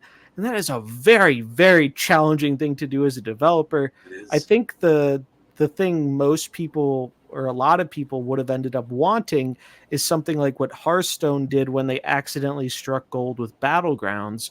And Battlegrounds became such a huge success for them where it's like you're in the Hearthstone client, you're still in the same game, but it's basically a new game just in the Yeah. same client. I think that's what a lot of people want from a new mode. The unfortunate reality is that is such a ridiculous amount of work and such a gamble because Hearthstone got lucky and they struck gold on the first one. They had to be remarkably successful, but because it came from I think like just one of the developers in a game jam is what designed the initial concept. It was being made with fun first, and while that's great for making a game, it's not super great for supporting it sometimes because Hearthstone Battlegrounds, despite its success, really struggled with monetization. And I think relative to the rest of Hearthstone, still does, even after they've introduced more monetization stuff. So not only is it a huge hurdle to essentially make a whole nother game inside your game and have it be something players like, but also find a way where it can be like sustainable for the company. So if I'm second dinner, I'm like, that's what I would want them to find a way to do. But if I'm looking at it from their perspective, the risk is so much higher than the reward. Like you have to get they already struck gold once. What are the odds you're going to hit it again?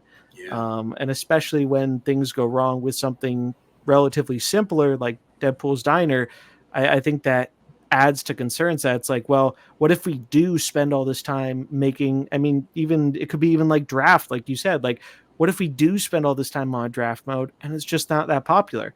I was shocked they actually were soft committing to draft mode because if you read a lot of their earlier comments, they Yeah. They said basically no. said Mhm. draft is aside from Magic the Gathering, Yeah. draft is really not that popular. And as Yeah. a constructed player in most of my card games, like that is backed up with my lived experience. I'm much more I understand the appeal of draft, but it's never been my main thing I like to focus on.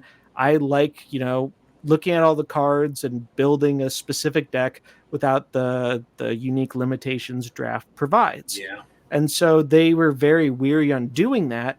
But I think one of the reasons they decided to is because the there just are only so many options. Snap's a great game, but it is one of its big strengths is how simple it is, but that simplicity only gives you so much room to expand with, because it's just so much simpler than a game like Magic the Gathering or even Hearthstone. Just mechanically, it is a much simpler game, Yeah. and that can be both a strength and a weakness, depending on how you look at it. So that, like, I think if they could come up with that magic new game mode that essentially is, let's say, an auto battler in Snap that somehow ties in your current card collection, but it's a totally different experience and have it be a major hit, like that's what I would love to see, and I think would reinvigorate interest in the game, bring in new people.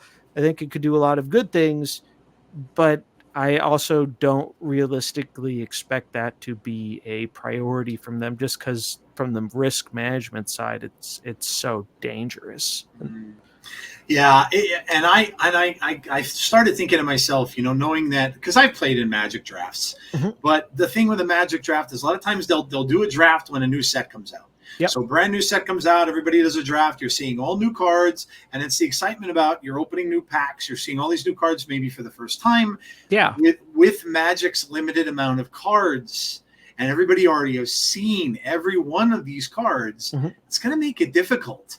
And again, Yeah, it's like totally different. yeah, it is. And so I don't really know. And I know they put that on the board, but I had to wonder when I saw that, are they putting this on the board just to kind of appease the masses a little bit here? Because that seems to be what they want to do. But I'm trying to think to myself, I don't know how you're going to do that where maybe okay, you play against another player and you're just going to get a handful of, so basically it's like you're playing Arishem against Arishem, really, in a way, except neither of you have an Arishem card. So and then how the games are going to go, when it's going to be random, or it's how, I don't know, it just blows my mind. I don't even want to think about it. They need a twist on it, right? And I think Glenn said that somewhere, where it's like we aren't just trying to make it draft like other card games that we're using Snap. Like I've played a Snap draft before. There's a website where you can do it. I've done it with a friend. It was fun. It is not a game mode I would play a lot of if it were in that form in game. And I think the same is true for a lot of players. They'd play it a few times and then just not touch it because it doesn't provide enough of a compelling experience in that basic form. So they need to find a way to Snapify it. They need to find a way to make it unique to Snap and be enticing. And I do not envy the game designers who have that job because it seems rather hard. Yeah, for sure. For sure. So, yeah, it's, I mean, look, we've got things coming up. I'm a little bit excited now for alliances, just for the fact that there's going to be people be able to communicate with each other in there, which I think is kind of cool. I played World of Warcraft a lot. I was a guild master on World of Warcraft, so I know how that works. We'll see how that ends up being, but at least that's going to give people a social thing to be able to talk to one another, which is kind of cool. Although I don't envy you guys, the content creators there, because that's going to be a nightmare. Awkward spot, to be honest. It is. I can't even understand like how you guys are going to do it. Like, people I don't know how I'm going to do it. Yeah, like it's coming out in like a week. Yeah, right. Like yourself, the bigger content creators too, like Cozy and all those guys that have millions and millions and millions of subs on their channel. How do you limit it?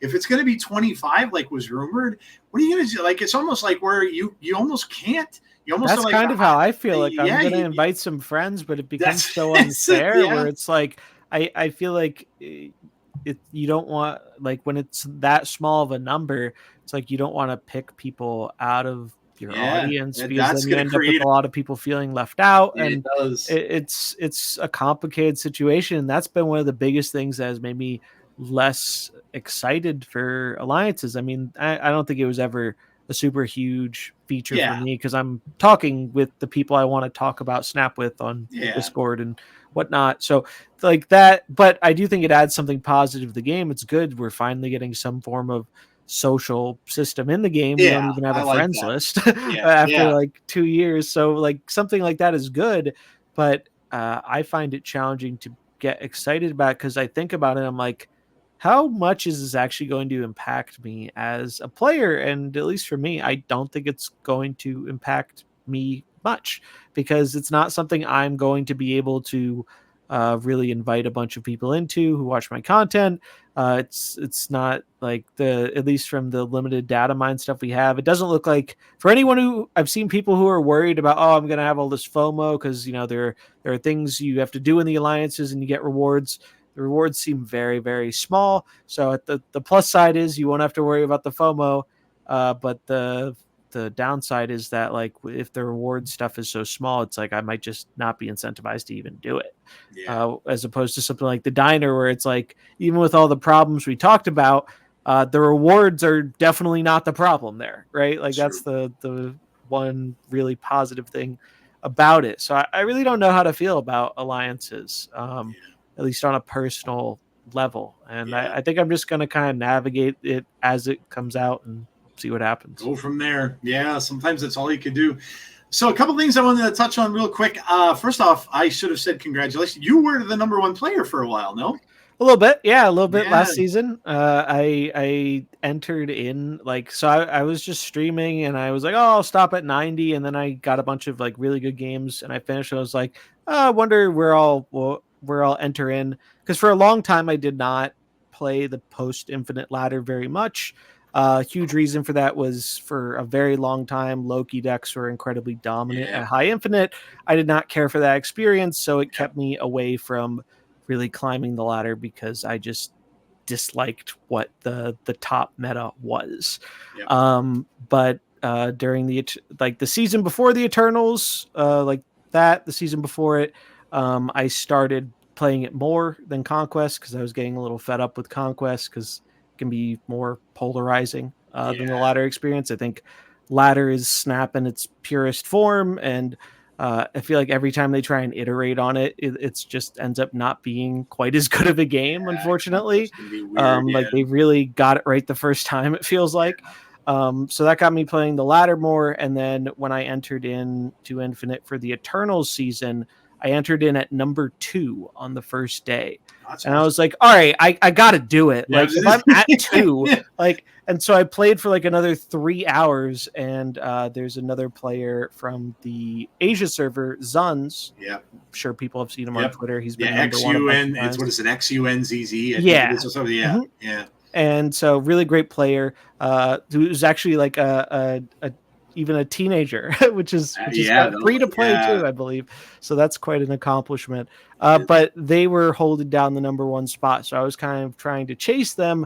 But I was playing at such an odd time where it was like 5, 6 in the morning or something, where there was barely anyone in Infinite. I was getting Yep. all these long queues, and so eventually I just had to call it, and I went to bed and whatnot. And then I woke up the next day and I got it within like a handful of games. And I was like, all Oh, right, that's cool. I never expected to do this. So yeah, that was rewarding accomplishment.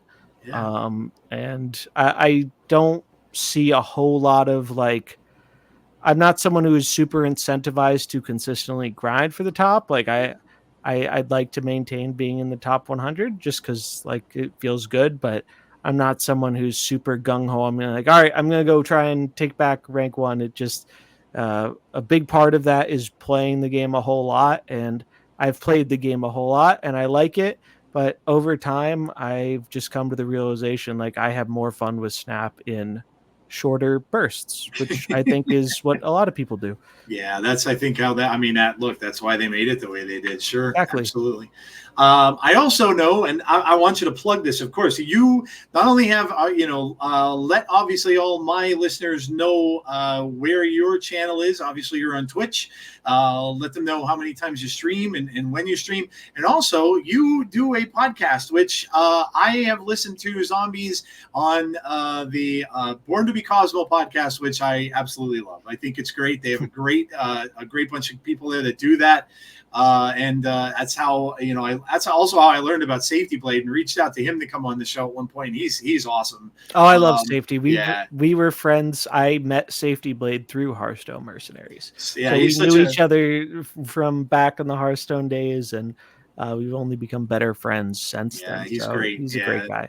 yeah, such a good dude. I mean, I know he volunteered to come on my show. It was great because I was talking to him, just DMing him and asking him if he would come on, and he's like, "Oh, I've listened to your show." I'm like, "Damn, you listened to my show? Wow, okay, cool." That's how I was So, when you told me you were a Cosmo fan, because like it's that we do the podcast just as a fun little side project. Like doing content creation stuff is the main thing I'm focused on, but that's not really what the podcast is about for us. We just do it because we're friends who like talking about card games, and it's always yeah, been just like a fun first kind of show. That's why we eventually enabled our flexible podcast drops. yeah, it's the flexible.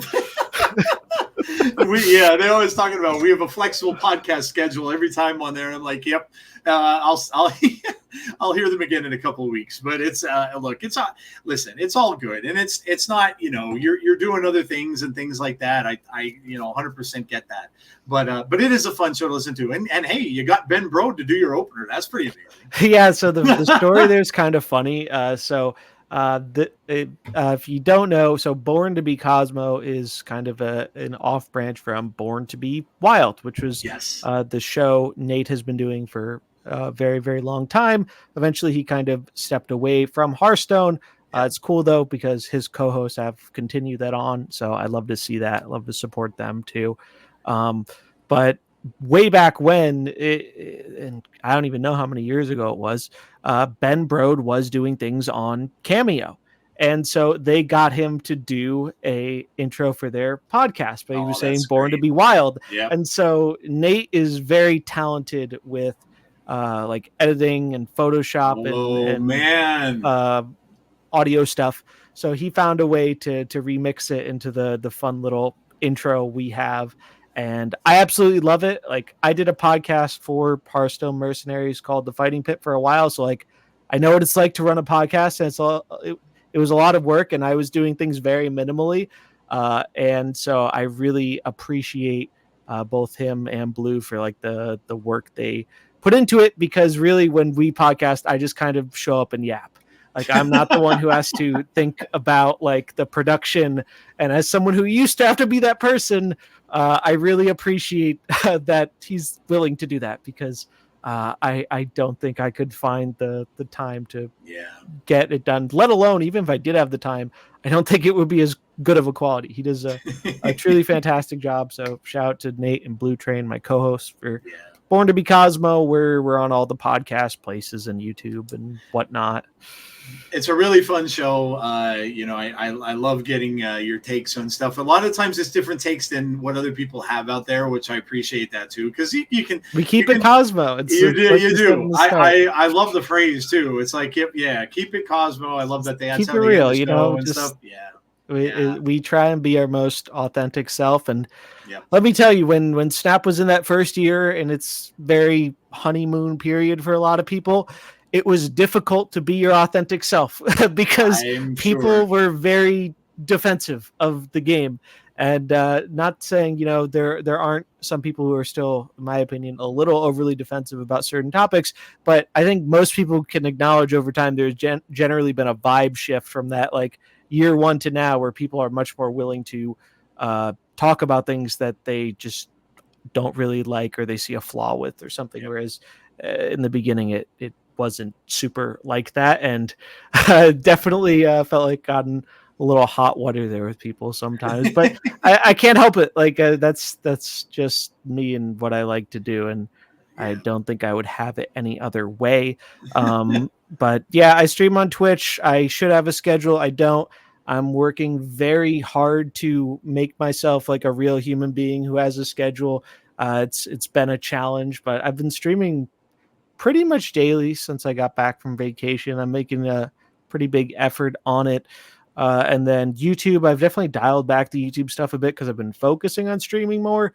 I want to try out some new things with the YouTube. I kind of want to pivot back into doing these lore videos, which I really enjoyed. I did one on Arrow. I did one on Jeff. Oh, cool. Those are bigger, really fun projects that got really well received from people, but they are significantly harder work than the stuff that I was doing otherwise, where it took scripting, it took reading a bunch of comics, it took finding all the different images. It was just, they're bigger projects. But I'm hoping to get back to that kind of thing. So nice. if you like that kind of stuff, ZombiesGoNomNom on YouTube, like here on the screen, and then Twitch, it's Zombies with a Z. Maybe that'll change someday. Maybe it won't. I don't know. But for now, I get that all the time where it's like, I thought you had a Z, and it's like, yeah, it's like that on Twitch, but it's not like that on YouTube. So if you find yourself in the wrong place on one of the platforms, that's why. There you go. Well, I gotta say, like your podcast and others have been inspirations for me to start doing this. I just love the game, and I thought to myself, you know what? I kind of am living out a little bit of a dream of mine. I was a journalist. I was in radio for a while as a DJ, and so I kind of incorporated that into this. And I'm just absolutely loving it. I love the people I get to meet and stuff like that. And your podcast, obviously, like I said, just from listening to it and stuff, and it kind of inspired me to do this little thing that I'm doing. So, but yeah, it's great. It's awesome. Loved having you on. It was a real pleasure to talk, and what a day to do it when everything right. It was awesome, and it's really great to hear that. Like, I'm glad you're having so much fun with the podcasting. Yep. It's great to hear that we even in some small way could help inspire something like that. That's kind of what made me start doing my whole initial one, was seeing someone that I really liked the kind of podcast they were putting out, and I was like, why don't I try something like that? Maybe it'll be half as good as the thing I like watching. And so it's really cool to hear someone else have that same, like us, be able to have that effect on someone else. Yeah, absolutely. My daughter kind of talked me into it a little bit ago, and she's like, Dad, why don't you do podcasting? I'm like, no, I can't do that. She's like, Dad, you use an app. It's so easy. Yeah. That's when I got Spotify, and I download Spotify. I'm like, wow, it's so much easier than it used to be. Oh my gosh. Man. Yeah. I'll never forget the challenges I went through in the beginning when I had my computer was like 10 years old and it was falling apart, and it led to all these tech issues. And I didn't have things set up all streamlined. I was just doing it myself through OBS. And there are a lot of challenges, but it is cool how a lot of it has been kind of streamlined. So, to anyone out there listening, if there's no better reason to do it than, you feel a passion for something. Yeah, no, very, very true. Very true. And I think I'm, was it 90? It has to be 9. I think I might be only like 8 or 9 episodes away from doing 100 of these things already. That's incredible. It's crazy. It really is quite an accomplishment. I've only been doing it since last October.